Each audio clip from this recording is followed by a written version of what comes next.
నీ కుటుంబ సభ్యులు, నీ ప్రియులు, నీ స్నేహితులు, నీ బంధువులు, నీకున్నటువంటి ఆర్థిక బంధకాలు, నీకున్న పరిస్థితులు, నువ్వు ఎవరిని సేవిస్తున్నావు, ఎవరిని ఆరాధిస్తున్నావు, ఏ దేవుని కలిగి ఉన్నావో ఆ దేవుడు చిక్కుల్లో పడేయడు, కానీ చిక్కుల్లో నుండి ఎలా విడిపించబోతున్నాడో కళ్ళ ద్వారా నీతో మాట్లాడబోతున్నాడు. అయ్యా, ప్రార్థన చేస్తారా? అందరు ప్రార్థన చేస్తారా? ప్రార్థన చేస్తారా? ప్రార్థన చేస్తారా?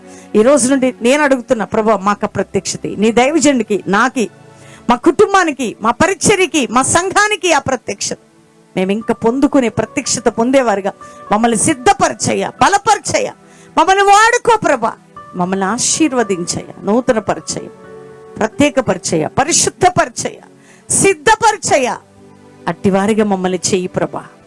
ప్రతి ఒక్కరికి ఆ కృప దయచేయను ఆయన. Thank you holy spirit. ఈ వాక్య ప్రత్యక్షత అందరి హృదయాలు స్థిరపడిపోవాలయ్యా.